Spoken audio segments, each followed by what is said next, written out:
Alrighty, hey guys, Stan the Man here. Today we're gonna be doing something totally different. I did these a while back when I started my channel over like 5, 6 years ago, but I am going to be just doing Monday Night Raw review.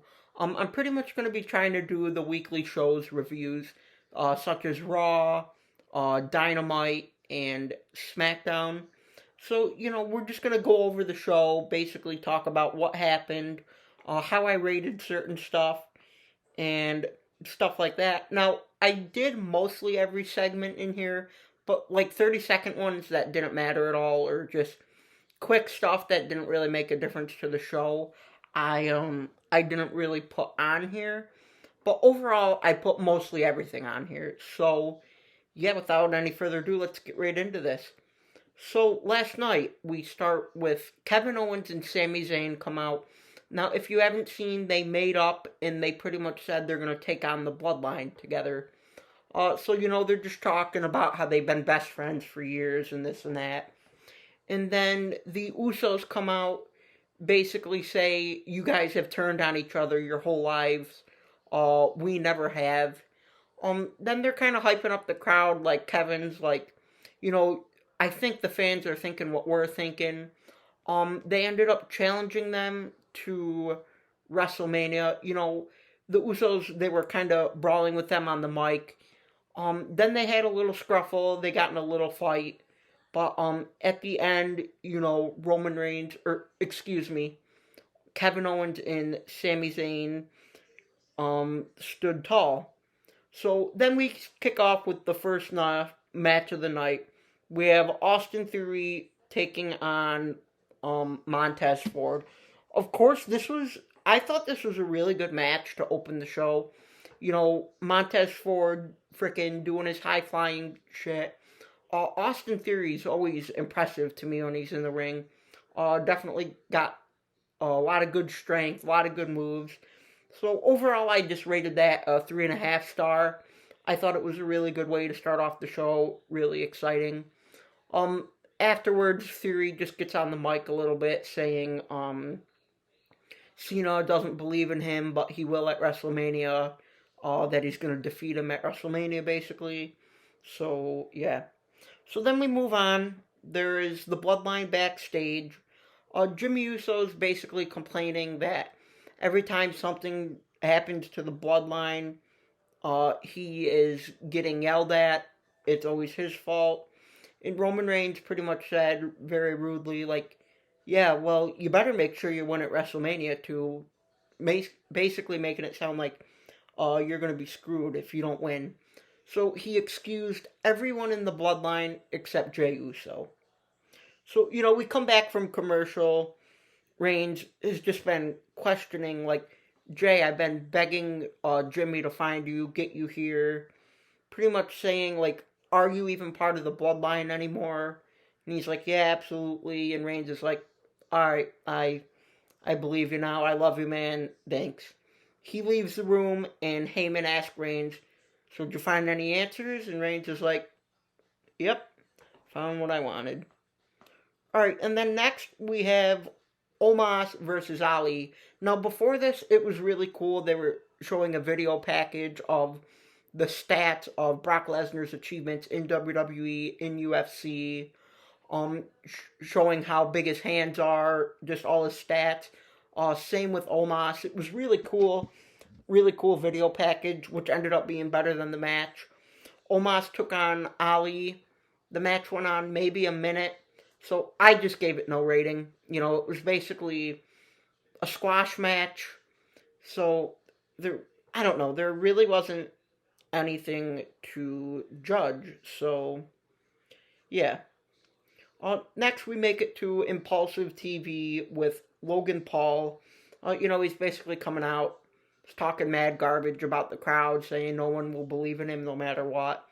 But through this, his microphone is cutting off. He's telling the production truck to play a video of him knocking Rollins out. But then it shows a video of Rollins pretty much roasting him. He heads out. Paul just keeps talking shit, makes Rollins mad. So they get into a pretty decent brawl with security coming down. It was cool. They teased the spot where Rollins was going to jump off the announce table and put Paul through, but he ended up jumping on security. They ended up going a little more, and Rollins got knocked out again at the end. So, that was really interesting. I mean, it was an okay segment, wasn't bad, but in the end, that happened to Seth Rollins again. All right, next match we have Johnny Gargano against Dominic Mysterio. I mean, it was a decent match. It definitely wasn't great. Um, Dominic ended up winning, which that was kind of a surprise, but at the same time, they're really building him. Gargano was already previously injured. But anyways, Dominic ended up beating Gargano getting a big victory.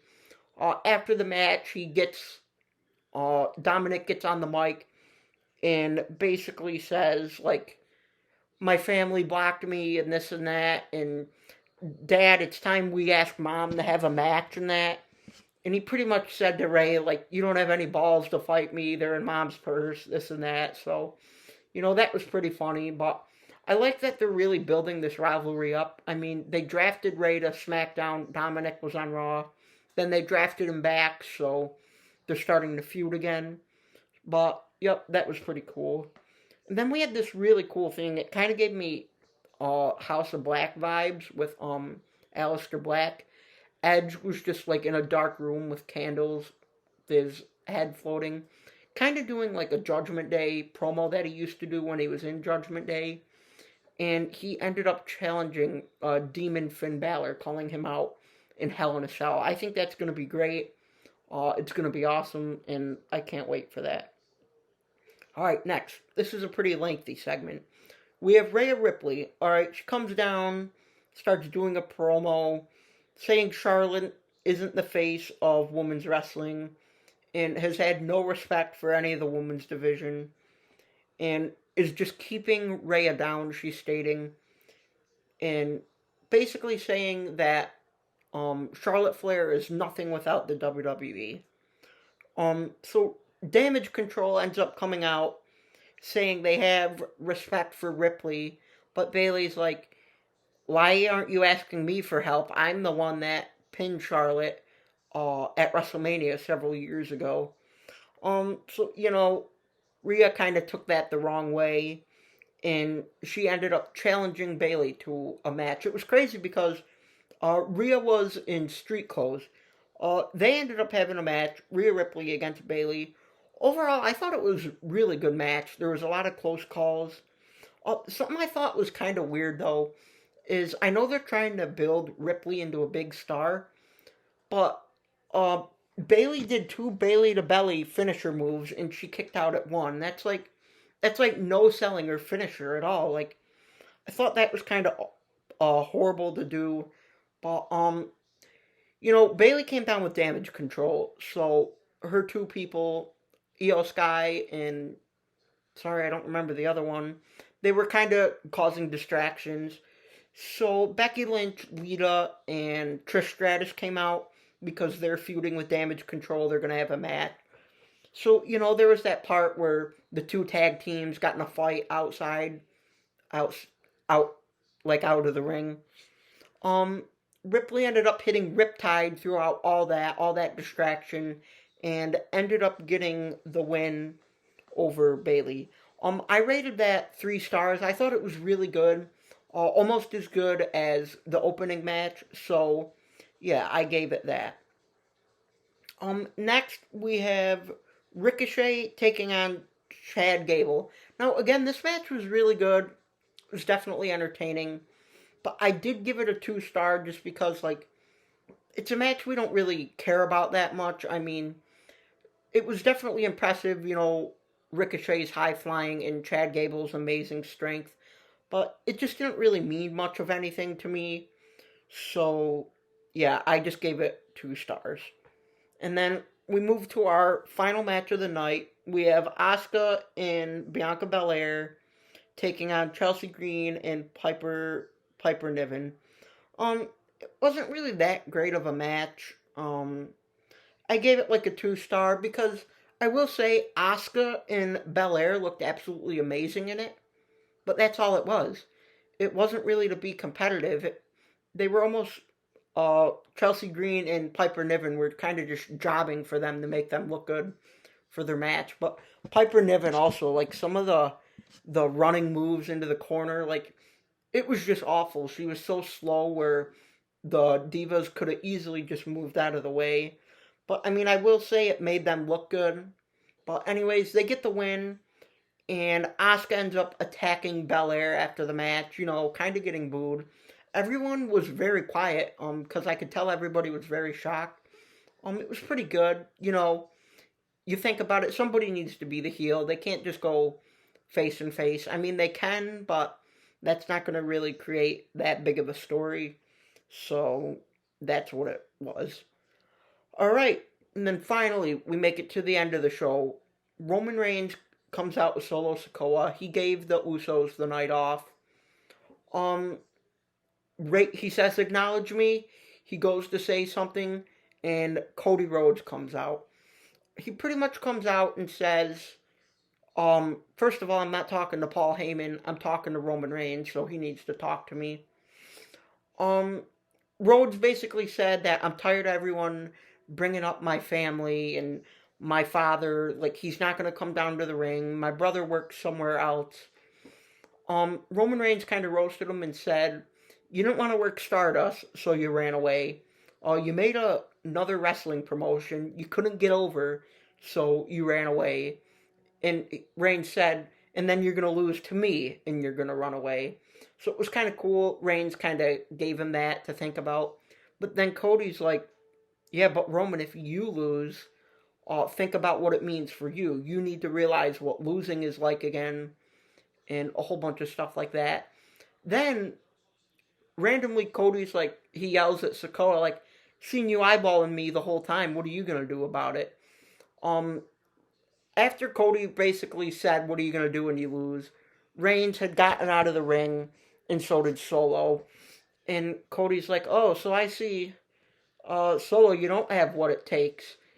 And that pissed him off. So Solo got in the ring. He did a scream, went for the Samoan spike, kicked in the face. He looked really angry, screamed, just loud Samoan scream at Cody Rhodes again. He was about to go at him, and Roman grabbed him out of the ring and pulled him down and basically said, dude, what the hell are you doing? So it ended with Cody staring down Solo Sikoa in Reigns. I mean, overall, I thought it was a good show. You know, I've come to the conclusion, basically, 75% of Raw is decent. 25 is kind of eh. But, you know, you got to think of that when it comes to any TV show, basically. Not everything's going to be the most entertaining part. But, you know, overall, I thought it was decent. But, yeah, guys, comment down below what you thought of the night, the matches, and what you're most excited for WrestleMania. Like I said, I'm going to be trying to do these 3 times a week. I'm going to be doing Monday Night Raw, AEW Dynamite, and Friday Night SmackDown. But, yeah, guys, so that's going to be it for this video. As always, you know, if you like this video, hit that thumbs up button, and just, if you like the video, just please consider subscribing to the channel. See you guys in the next one.